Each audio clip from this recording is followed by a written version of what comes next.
people who are going to determine the future of our children are to be certified before they step into the classroom.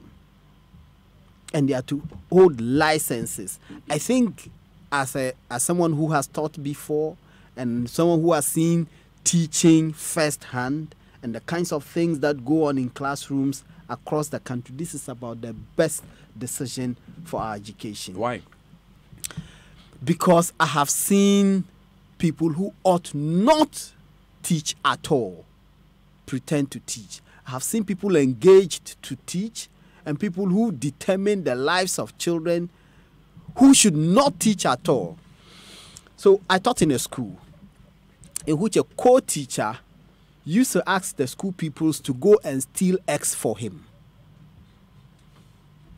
There was a Fulani man behind the school, a herdsman behind the school, who kept animals and fowls and all of that. This man will ask the people to go and collect eggs laid by guinea fowls in the hedges behind the school, to go and collect the eggs. So you find school kids just wandering about the bushes collecting eggs for the teacher. Now, beyond that, I have cited this example before about this school teacher who went to teach a particular maths topic. She had not prepared. And yet, by the rules of the Ghana Education Service, every teacher is supposed to prepare your lesson notes before a lesson is taught. You're supposed to prepare a lesson note which will determine the objectives for the lesson, the teaching learning materials that are required to teach that lesson so that the objectives set out will be achieved. That is not done, and across many parts in this country, no teacher prepares lesson notes. People just go and teach. So this lady walks to the classroom to go and teach. So she starts working a particular mathematics question, and then she got stuck. And there were only 2 teachers in this school, by the way. From primary 1 to 6, had only 2 teachers. And for many people living in Accra, this is news, right? This is the case in many schools. Thousands of schools across the country, basic schools. 2 teachers in one school. And those 2 teachers, it was only the headmistress who was a trained teacher. The other female teacher was a pupil teacher, an untrained teacher. So she was the one who went to teach this maths topic, and she hadn't prepared. She got stuck. She went to call the head teacher to come and help, and this was a primary 5 class. The head teacher comes, picks a chalk, goes through the topic, the question, and then got stuck as well. She just turned and looked at the kids in their faces and said, "Now, she's saying this in bully." And at primary 5, they are still speaking bully to the school kids. She said, "Na deganyama membaranya mvanchowa membaranyi," and to translate, as you yourselves can see, I am unable to solve the question, and my colleague too is unable to solve it. They rub it off the board, and then they just move on. It is because of some of these things that it is absolutely critical that this licensure exam is taken seriously. And just look at the figures, and you were pointing out that the 28,757 who sat this licensure exam, the maiden licensure exams, are from the public colleges of education. There are 38 of them. There are also private colleges of education. There are also people who studied education at the various universities, University of Cape Coast, University of Education, Winneba. All of those ones who studied education are desirous of teaching under the Ghana Education Service sat these exams. Out of the 28,757, 21,287, that's representing 74%, passed. The remaining 7,432 failed. 26 candidates, according to the Daily Graphic story, are being investigated for exam malpractice. 12 had their entire exams cancelled as a result of malpractice. This exam is being administered by the National Teaching Council. Executive Director, Mrs. Evelyn Owusu-Odro, who spoke to the Daily Graphic, gave us some of the figures, and let me just go through some of them. Out of the 28,757, 13,110 were females. 3,938 of the 13,000 failed the exams. Out of the 15,647 males who sat the exams, 3,532 also failed. But so, Daniel, these are the figures, and I think this is absolutely important. Mrs. Oduro says that from now onwards, no one will enter the classroom unless the person passes the exam. Okay. Now, for those who have failed, they have a chance to retake the exams by joining the next batch that will sit the exams. Let's get some expert opinion on this, Malik, and we'll be joined on the line by Prof. Stephen Adair. Prof. Stephen Adair, pardon me, he is an educationist and chairman of the National Development Planning Commission. Good morning, Prof. Thanks again for joining us. Good morning. It's great to have you on the show again. Now, the last time we spoke, you were here in studio and you spoke passionately about education delivery in the country and how come most of what we see in terms of outcomes is down to the teacher. Is this an indicator of what you were saying? Well, let me say that contrary to what you expect from me, I think that the result is good. If you know that our neighbors, Nigeria, they put about the basic education examination to teachers and the majority fail. So I think that I'm not too surprised about 7,000 has failed out of the 28. I think that it's good that at least most of our teachers have the basic capacity. The rest, of course, have to put up races, and as we have said, we should give them another chance to do so. So I think it's a good beginning. What was not for me, those who had the examinations cancelled by examination malpractice is what, though the numbers are not that big, is what is shocking, that at that level, teachers will go to examination and try to pass by foul means.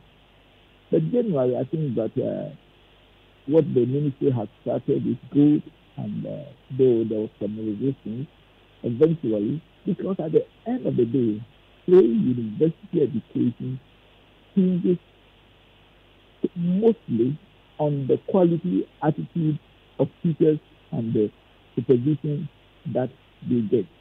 And therefore, it's something that we should continue working at until we get it as close to perfect as possible. Prof, hold on for me for just a moment. We have Dr. Yao Educhum, the Deputy Education Minister, on the other line. Doc, good morning. Thanks for joining us. Hello, Doc. Good morning. Okay, we are finding some difficulty hearing Dr. Educhum. Prof, so you were saying that there are some lessons that we need to learn from this point to improve the system. What are these lessons? First of all, the fact is that teacher examination keeping up to date must be maintained, and therefore this program will cover all the teachers in three universities. That's the first thing. The second is that teachers must know that if they don't meet the standards, given one or two more opportunities, their job will be online. The third is the fact that those who were caught in examination malpractices, because it's going on, especially in basic school, whereby teachers aid students to cheat in examinations. Those who are found at that level must be dismissed totally, so that people will know that there's a determination to clean the system. But I think that this is the beginning for me. It's a comfort, the beginning of a good system being rolled out. Now, Prof, for 16% of these students in graduates from teacher training colleges, forgive me, failing an exam, should we be taking a look at the system of training? Oh, yes. Actually, I think that the training, even before this, the training of teachers should be looked at. First of all, the quality of the entrance of people who go into the training colleges themselves.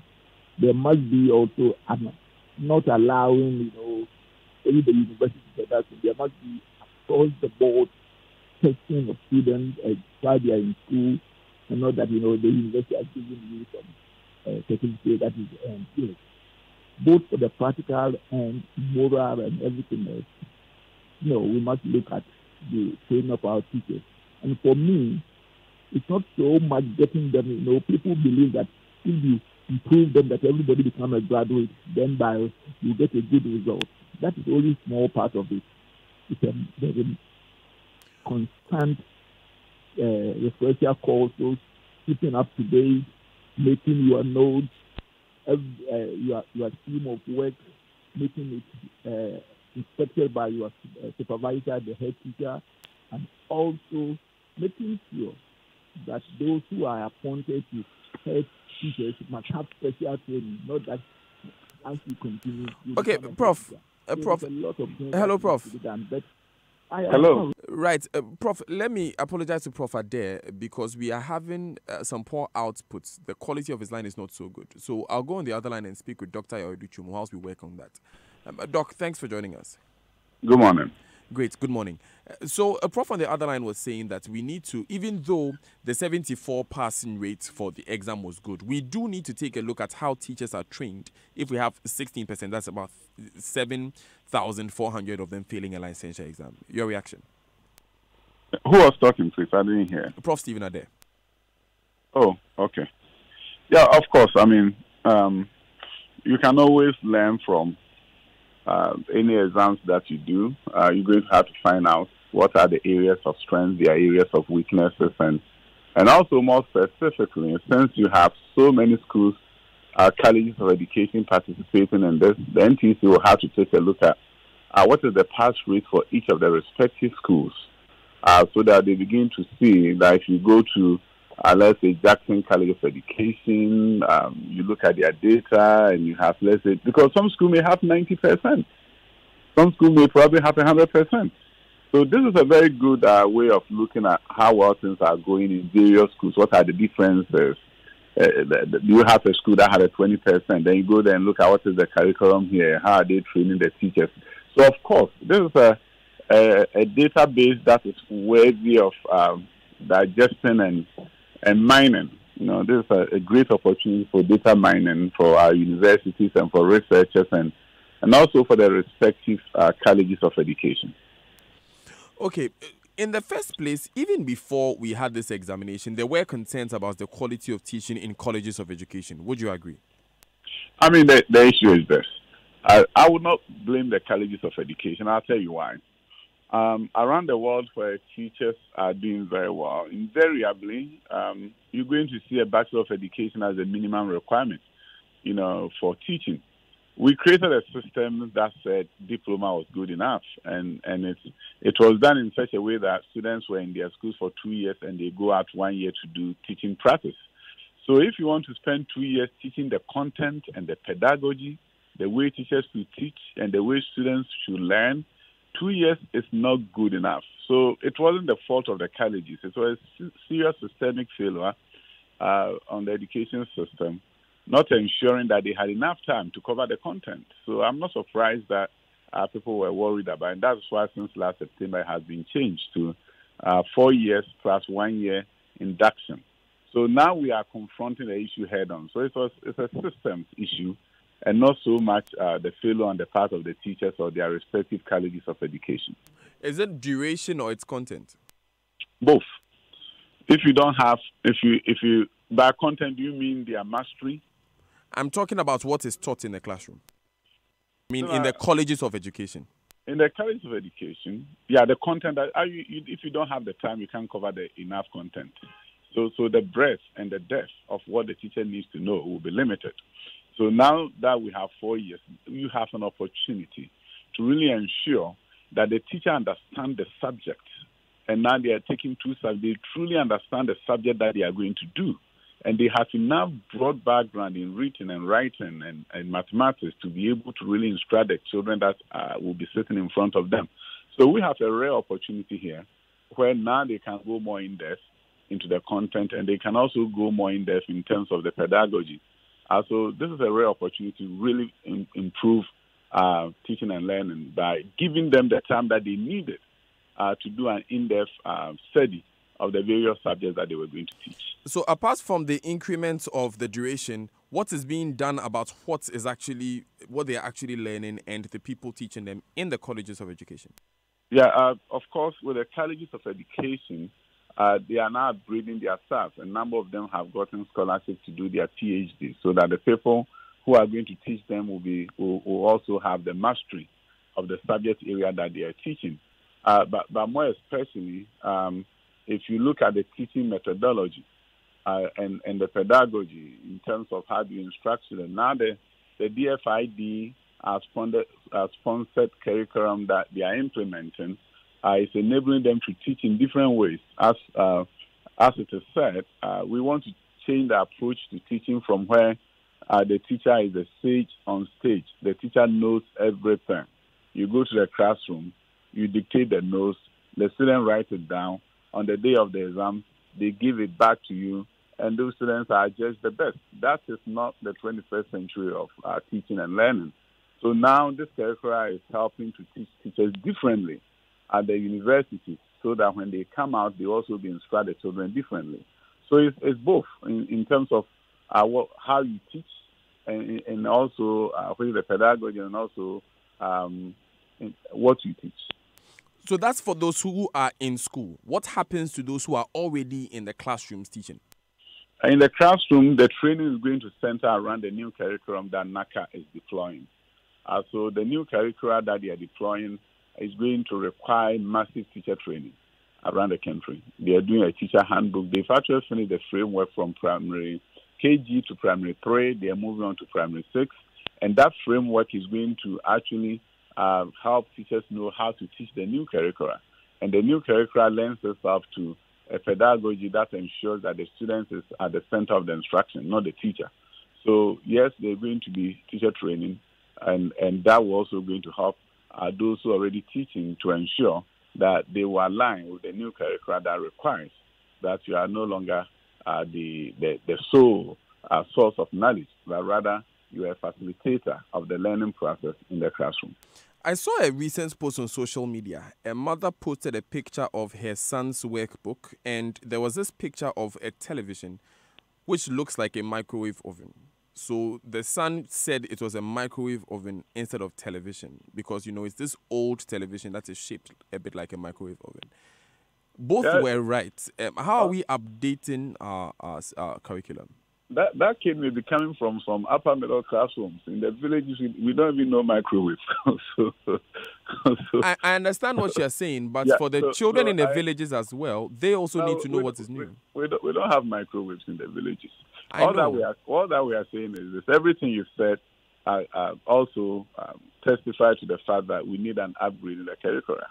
So if I have new books that are being printed, you have to use a better TV, a modern one that the children can identify with. But all that I'm saying is that it's just an issue of making sure that the new curricula addresses some of these issues and make sure it's 21st century aligned so that students will not be confused. Right. Thanks, Doc, for helping us deal with this issue quickly. But before you go, this issue of capacity building within the public education system, which is being called by some as a privatization of about 100 public basic schools. Can you shed more light on that for us? The bottom line is this. We believe that our schools, public schools, should really be helped to build their capacity so that we can stop this downward trend in our public education system.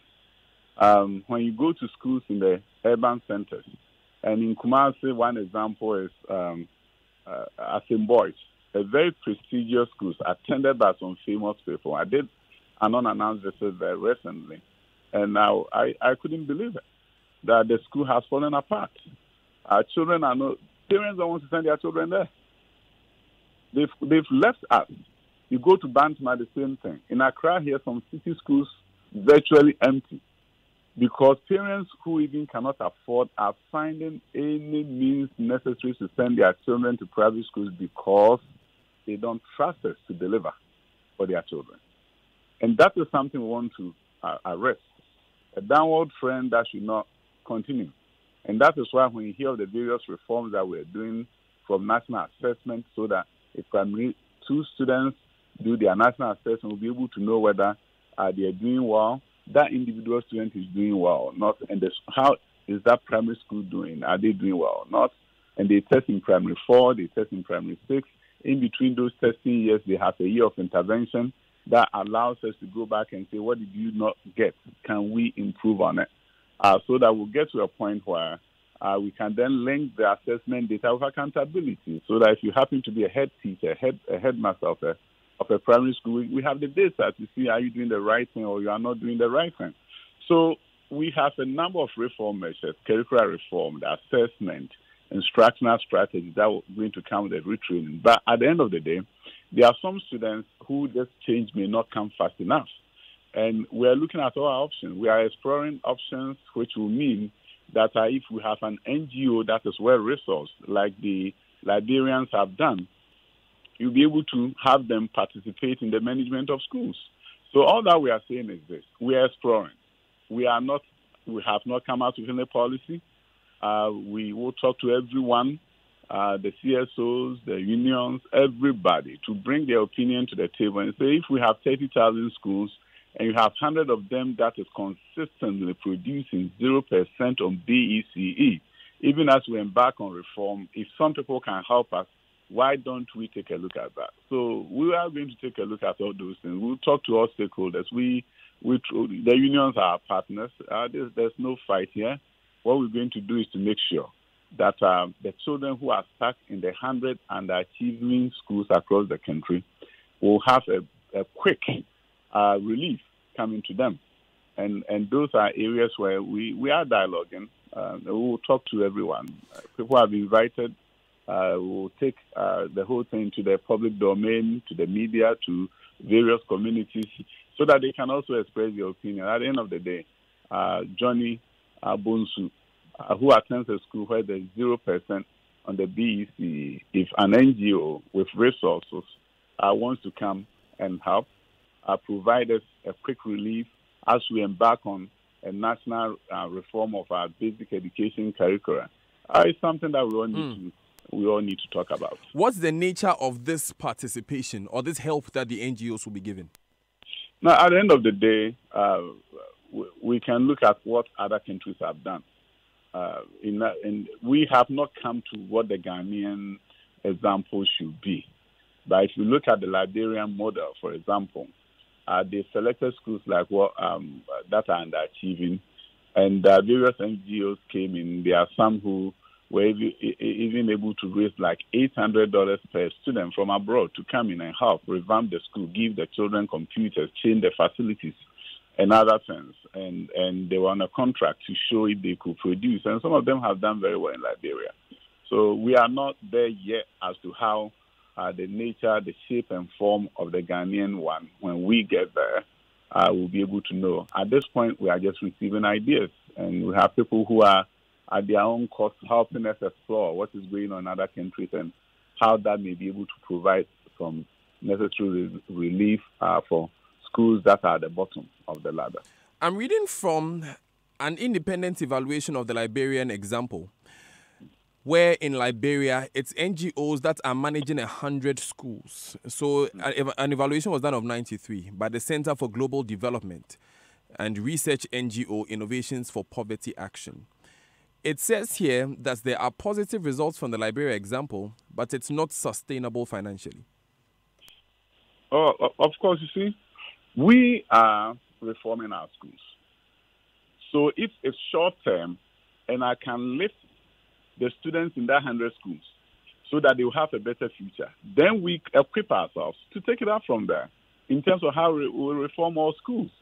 So I'll be happy to know that out of this, 100 students from the 100 schools were able to go to the university, which they otherwise wouldn't have been able to go to. That will gladden my heart. It's not statistics. It's about real human beings whose lives will change. So if you look at the Liberian example, in the 100 schools, if 20,000 students, 10,000 students get a better opportunity because it was introduced, that is what makes me happy. And then we look for ways to make it sustainable down the line. But to me, it's not an experiment. It's about the real lives of those students who will be positively impacted and who can say that because of the Liberian partnership experience, I, Johnny or say Johnny Bates or whoever it is, I'm in Cali. I think that's the silver lining. Sustainability, yes, we can, but I don't see this as an experiment. We already have a similar system in senior high schools where there are a number of public senior high schools that are sought after by thousands of students across the country, and the rest are undersubscribed. How different is this system? No. I don't think there's any system in place at a senior high school that compares to this. It's not a deliberate system, but that's the reality. That we have, if you go to schools, in some schools in Cape Coast and here in Accra, they have too many people applying there, and of course in Kumasi. But you go to other schools and they don't have enough. Oh, no, it's not they don't have enough. It's not that question. They've always had enough. We did double track to decongest schools. 2 years ago, some of those schools were complaining that they don't have space for students. You heard it. And double track was an approach to make sure that we give them a breather so that they don't have a large number of students the second year and they can reduce their class sizes. So it's not a question of they don't have enough. It's a question of coming from the previous year where they were crammed up and there were concerns. We can give them a breather so that they can have revamp themselves, especially given the fact that those are low-performing schools. So it's not the same thing as students not going to as in boys, and rather people will pay to go to private. We're talking about public and private, not within the intra public school comparison. Perhaps if I explain my question, you would appreciate it better. There's a senior high school in the Western region called Insine Senior High School. Mm-hmm. Yes. A few years back, Insine has gone through a number of changes, but a few years back, I spoke to the headmaster who told me that when students are choosing schools, they'll prefer to go to another school in the Western region called GSTS. And he doesn't get enough people choosing Insine Senior High School. That's the situation I'm talking about. Okay. Where yes, you have quality somewhere, but people don't want to go elsewhere. I wish I have the WASI data in front of me.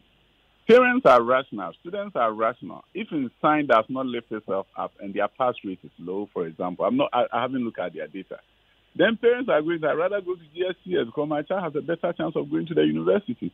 So I'll take a look at the Insine data, and that is why very soon we're going to publish school rankings so that people will begin to really know. Because maybe Insine is doing so well, but the perception in the minds of the parents is that if I go to Insine, it's not a very good school and my child will not be able to pass. So my question then becomes, Dr. Adutwum, are we not creating that system at the basic level? Of course not. Secondary schools are nationalized because they can live in a boarding school. If I have Asim, how can a kid come from Accra to Asim? So it's not the same at all. Right. So, Dr. Adutwum, the teacher unions have raised concerns about the ability of these participating NGOs to hire and fire. We haven't gotten there yet. We have not made any prescription as to how it goes. So we'll receive their input.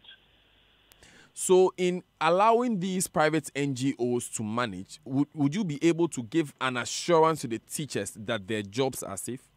We have not reached that stage yet. We need the input of the unions. Thank you very much, Dr. Yao Adutwum, for joining us. Thank you, my brother. Dr. Yao Adutwum is Deputy Education Minister. There are a number of issues in the sector that, have been a topic for discussion in the past few days, and we just wanted to take a quick stop on all of them.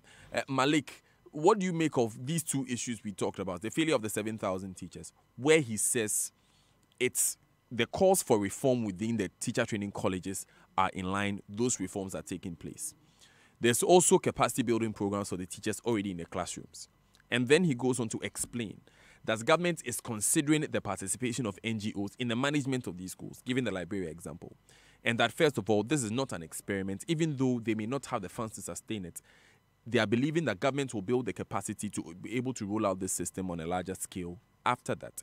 And, of course, it's about getting quality out of those schools, not really about statistics. What do you make of that? So starting with the licensure examinations, in my earlier comments, I said that I think that this is one of the best policies so far. And my reason simply is this. In many developed parts of the world and in many developed societies, the best of the society teach at the basic level.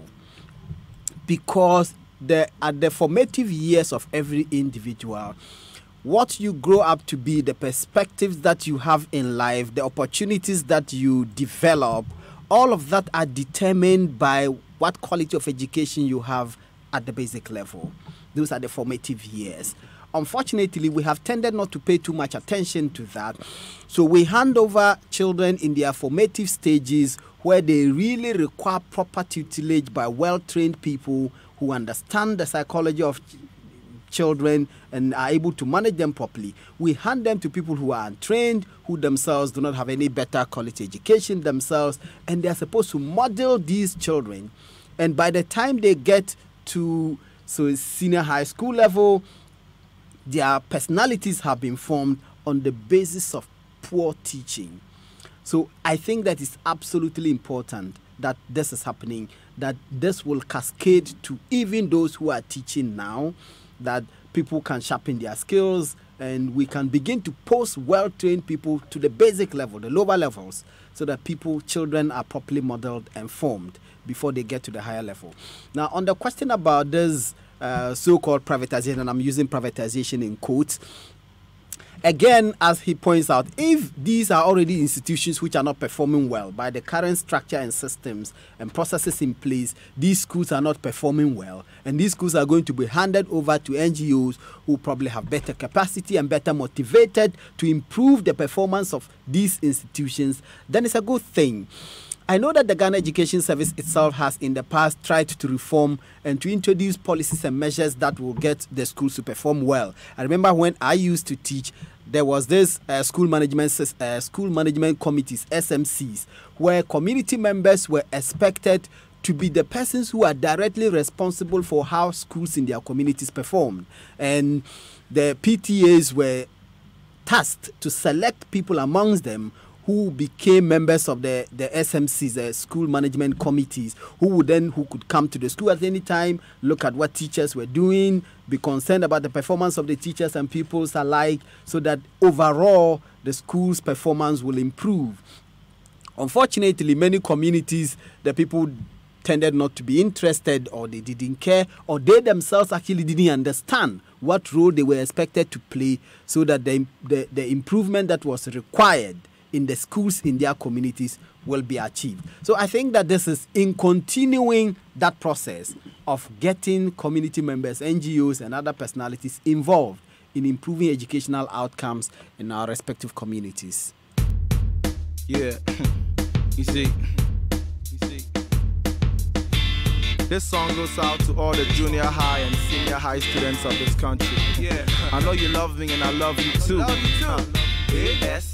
If I go back to JSS, I would have paid attention in class.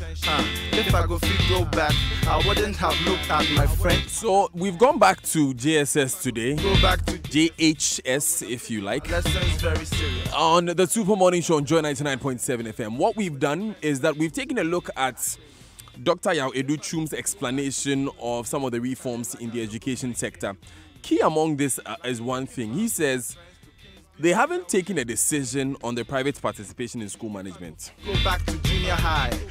So that decision has not been taken yet. They're still engaging with civil society, with, of course, the teacher unions to decide on what the framework exactly will be. Back to JSS, like Mr. So input is welcome.